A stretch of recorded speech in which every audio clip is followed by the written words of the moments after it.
ಸಂಸ್ಥೆಯ ವಿದ್ಯಾಭಿಮಾನಿಗಳಿಗೆ ಮೊದಲನೇದಾಗಿ ನಾನು ನಮಸ್ಕಾರಗಳನ್ನು ಹೇಳಲಿಕ್ಕೆ ಇಷ್ಟಪಡ್ತಾ ಇದ್ದೇನೆ. ಮೊದಲನೇದಾಗಿ ಏನು ಅಂತ ಹೇಳಿದ್ರೆ ಎಕ್ಸೆಲ್ PU ಕಾಲೇಜ್ ಅಂತ ಹೇಳುವಂಥದ್ದು ನಾವು 2021ರಲ್ಲಿ ನಮಗೆ SS0351 Excel PU college Gurayankere ಕುವೆಟ್ ಅಂತ ಹೇಳುವಲ್ಲಿ ನಮಗೆ ಸರ್ಕಾರದಿಂದ ಮಾನ್ಯತೆಯನ್ನು ಸಿಕ್ಕಿರುವಂಥದ್ದು ನಮಗೆ. ಆಮೇಲೆ ನಮ್ಮಲ್ಲಿ ವಿದ್ಯಾರ್ಥಿಗಳ ಸಂಖ್ಯೆ ಜಾಸ್ತಿ ಆಗ್ತಾ ಹೋಯಿತು, ಬ್ಯಾಚ್ಗಳು ಕೂಡ ಜಾಸ್ತಿ ಆಗ್ತಾ ಬಂತು. ಒಂದು ಎಕ್ಸ್ಟ್ರಾ ಬ್ಯಾಚ್ಗಳು ನಮಗೆ ವಿದ್ಯಾರ್ಥಿಗಳ ಸಂಖ್ಯೆ ಜಾಸ್ತಿ ಆದಾಗ ಒಂದು ಎಕ್ಸ್ಟ್ರಾ ಒಂದು ಸಂಖ್ಯೆಯಲ್ಲಿ ವಿದ್ಯಾರ್ಥಿಗಳು ಬಂದಾಗ ನಮ್ಗೆ ಒಂದು ಎಕ್ಸ್ಟ್ರಾ PU ಕಾಲೇಜ್ ಪರ್ಮಿಷನ್ಗಳು ಇರಲಿ ಅಂತ ಹೇಳುವ ನಿಟ್ಟಿನಲ್ಲಿ ಒಂದೆರಡು ಎಕ್ಸ್ಟ್ರಾ PU ಕಾಲೇಜ್ಗಳಿಗೆ ನಾವು ಪರ್ಮಿಷನ್ ಅಪ್ಲೈ ಮಾಡಿದ್ವಿ. ಅವಾಗ ಸರ್ಕಾರದವರು ಹೇಳಿದ್ರು ನಿಮಗೆ ಆಲ್ರೆಡಿ ಒಂದು ಪರ್ಮಿಷನ್ ಇದೆ, ಎಕ್ಸೆಲ್ PU ಕಾಲೇಜ್ SS0351 ಇದೆ, ನೀವು ಅದರಲ್ಲೇ ಫಿಲ್ ಮಾಡಿ, ಅದಕ್ಕೆ ನಾವು ಎಕ್ಸ್ಟ್ರಾ ಬ್ಯಾಚ್ಗಳಿಗೆ ನಾವು ಬೇಕಾದಷ್ಟು ಪರ್ಮಿಷನ್ ಕೊಡ್ತೇವೆ ಅಂತ ಒಳ್ಳೆ ರೀತಿಯಲ್ಲಿ ನಮಗೆ ಹೇಳಿದ್ರು ಅವರು ಕೂಡ. ಆದರೂ ಕೂಡ ನಾವು ಒಂದು ಎಕ್ಸ್ಟ್ರಾ ಬ್ಯಾಚ್ಗಳು ಸಿಕ್ಕಿ ನೀವು ಅದರಲ್ಲೇ ಫಿಲ್ ಮಾಡಿ, ಅದಕ್ಕೆ ನಾವು ಎಕ್ಸ್ಟ್ರಾ ಬ್ಯಾಚ್ಗಳಿಗೆ ನಾವು ಬೇಕಾದಷ್ಟು ಪರ್ಮಿಷನ್ ಕೊಡ್ತೇವೆ ಅಂತ ಒಳ್ಳೆ ರೀತಿಯಲ್ಲಿ ನಮಗೆ ಹೇಳಿದ್ರು ಅವರು ಕೂಡ.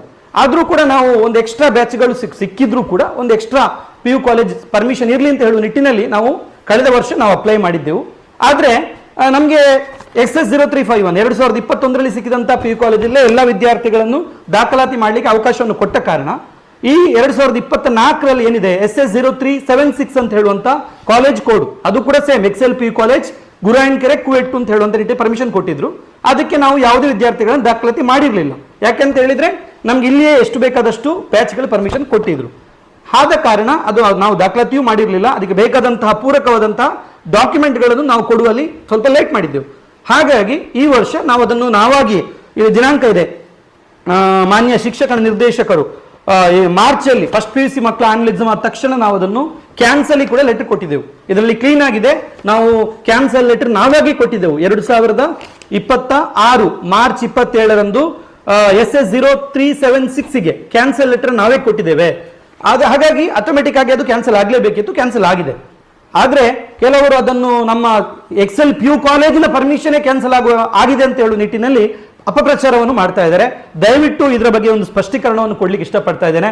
ನಮ್ಮ ಎಕ್ಸೆಲ್ PU ಕಾಲೇಜ್ SS0351 ಇದಿಲ್ಲಿದೆ.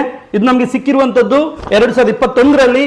ಈಗ ಹಾಗಾಗಿ ಯಾವುದೇ ವಿದ್ಯಾರ್ಥಿಗಳಿಗೆ ಕೂಡ ಎಲ್ಲ ವಿದ್ಯಾರ್ಥಿಗಳನ್ನು ಕೂಡ ನಾವು ಇದರಲ್ಲೇ ಸ್ಯಾಟ್ಸ್ ಅಲ್ಲಿ ಎಂಟ್ರಿ ಮಾಡಿರುವಂಥದ್ದು. ಕಳೆದ ವರ್ಷ ಕೂಡ ಬರುವ ಈ ವರ್ಷ ಕೂಡ ನಾವು ಇದರಲ್ಲೇ ಎಂಟ್ರಿ ಮಾಡುವಂಥದ್ದು.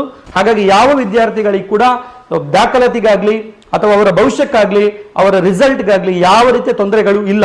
ನಿಮ್ಗೆ ಏನಾದರೂ ಸಂಶಯಗಳಿದ್ರೂ ಕೂಡ ಈ ಕಾಲೇಜಿನಲ್ಲಿ ಯಾವ ಮಕ್ಕಳ ಅಡ್ಮಿಷನ್ ಎಂಟ್ರಿ ಡೌಟ್ ಇದ್ರೂ ಕೂಡ ನೀವು ಪಕ್ಕದಲ್ಲಿರುವಂತಹ ಯಾವುದೇ ಸರ್ಕಾರಿ ಕಾಲೇಜ್ಗಳಿರ್ಬೋದು, DDPO ಆಫೀಸ್ ಇರ್ಬೋದು, ಅಥವಾ ಯಾವುದೇ ಖಾಸಗಿ PU ಕಾಲೇಜಲ್ಲೂ ಕೂಡ ಇದರ ಬಗ್ಗೆ ಚೆಕ್ ಮಾಡಬಹುದು. ಅಥವಾ ಗೂಗಲ್ ಅಲ್ಲಿ ಕೂಡ ಲೀಸ್ಟ್ ಆಫ್ ಪ್ರೈವೇಟ್ PU ಕಾಲೇಜ್ಗಳು ಅಂತ ಹೇಳಿದ್ರೆ ಗವರ್ಮೆಂಟ್ ಅಲ್ಲೇ ಲಿಸ್ಟ್ ಸಿಗ್ತದೆ. ಅದರಲ್ಲಿ ಕೂಡ 0351 ಅಂತ ಹೇಳುವಂತ ಎಕ್ಸೆಲ್ PU ಕಾಲೇಜ್ ಕುವೆಟ್ಟು ಗ್ರಾಮ ಗುರುವಾಯನ್ಕೆರೆ ಬೆಳ್ತಂಗಡಿ, ಇಲ್ಲಿ ನಮಗೆ ಎಷ್ಟು ವಿದ್ಯಾರ್ಥಿಗಳಿಗೂ ಕೂಡ ಪರ್ಮಿಷನ್ ಅಲೌ ಮಾಡಿದ್ದಾರೆ. ಹಾಗಾಗಿ ಯಾವ ರೀತಿಯಲ್ಲಿ ಕೂಡ ವಿದ್ಯಾರ್ಥಿಗಳಿಗಾಗ್ಲಿ ಪೋಷಕರಿಗಾಗ್ಲಿ ಚಿಂತಿಸುವಂತ ಅಗತ್ಯ ಇಲ್ಲ. ನಾವು ಯಾವತ್ತೂ ಕೂಡ ಎಕ್ಸೆಲ್ ವಿದ್ಯಾಸಂಸ್ಥೆ ಅಂತ ಹೇಳುವಂಥದ್ದು ಪೋಷಕರು ಮತ್ತು ವಿದ್ಯಾರ್ಥಿಗಳಿಗೆ ಒಂದು ದಾರಿದೀಪ ಹಾಗೂ ವಿದ್ಯಾರ್ಥಿಗಳ ಪರವಾಗಿರುವಂತಹ ವಿದ್ಯಾಸಂಸ್ಥೆ. ದಯವಿಟ್ಟು ಯಾವುದೇ ರೀತಿಯ ಗಾಳಿ ಸುದ್ದಿಗಳಿಗೆ ಕಿವಿ ಮಾತನ್ನು ಕೊಡಬೇಡಿ. ನಿಮ್ಗೆ ಯಾವ ರೀತಿಯ ಸಂಶಯಗಳಿದ್ರೂ ಕೂಡ ನೀವು ಸ್ಥಳೀಯವಾಗಿ DDPO ಆಫೀಸ್ ಇರ್ಬೋದು ಅಥವಾ ಯಾವುದೇ ಬೇರೆ PU ಕಾಲೇಜಲ್ಲೂ ಕೂಡ ಇದನ್ನು ಚೆಕ್ ಮಾಡುವಂತ ಅವಕಾಶ ಇದೆ. ನಿಮ್ಮ ವಿದ್ಯಾರ್ಥಿಗಳನ್ನು ಸ್ಯಾಟ್ಸ್ ಅಲ್ಲಿ ನಾವು ಎಂಟ್ರಿ ಆಲ್ರೆಡಿ ಆಗಿರುವಂತದ್ದು. ಕಳೆದ ಖಂಡಿತ 5-6 ವರ್ಷಗಳಿಂದ ಒಂದು ಒಳ್ಳೆಯ ಕ್ವಾಲಿಟಿ ಆಫ್ ರಿಸಲ್ಟ್ ಇರ್ಬೋದು, ಪ್ರತಿಯೊಂದನ್ನು ನಾವು ಕೊಟ್ಟಿರೋ ಕಾರಣ ನಾವು ಇಲ್ಲಿವರೆಗೆ ಬರ್ಲಿಕ್ಕೆ ಸಾಧ್ಯ ಆಗಿದೆ. ನಾವೆಲ್ಲ ಟೀಚರ್ ಆಗಿದ್ದವರು ಒಂದು ಸಣ್ಣ ಮಟ್ಟದಿಂದ ಸ್ಟಾರ್ಟ್ ಮಾಡಿ ಇವತ್ತು ಇಷ್ಟು ದೊಡ್ಡ ಮಟ್ಟಿಗೆ ಬರಬೇಕು ಅಂತ ಹೇಳಿದ್ರೆ ಪ್ರಾಮಾಣಿಕ ಪ್ರಯತ್ನ, ನಮ್ಮ ವಿದ್ಯಾರ್ಥಿಗಳು, ನಮ್ಮ ಪೋಷಕರ ಒಂದು ಸಪೋರ್ಟ್ ಏನಿದೆ, ದೊಡ್ಡ ಮಟ್ಟದ ಸಪೋರ್ಟ್ ಅನ್ನು ನಾವು ಯಾವತ್ತೂ ಕೂಡ ಮರೆಯಲಿಕ್ಕೆ ಸಾಧ್ಯ ಇಲ್ಲ ಅಂತ ಹೇಳ್ತಾ, ನಿಮ್ಮೆಲ್ಲರ ಆಶೀರ್ವಾದ ಇದೇ ರೀತಿ ಎಕ್ಸೆಲ್ ಸಂಸ್ಥೆ ಮೇಲೆ ಇರಲಿ. ಯಾವತ್ತೂ ಕೂಡ ಇಂಥ ಗಾಳಿ ಮಾತುಗಳಿಗೆ ಕಿವಿ ಕೊಡಬೇಡಿ ಅಂತ ಮತ್ತೊಮ್ಮೆ ವಿನಂತಿಯನ್ನು ಮಾಡ್ತಾ ಎಲ್ಲರಿಗೂ ಕೂಡ ನಮಸ್ಕಾರಗಳು, ಧನ್ಯವಾದಗಳು.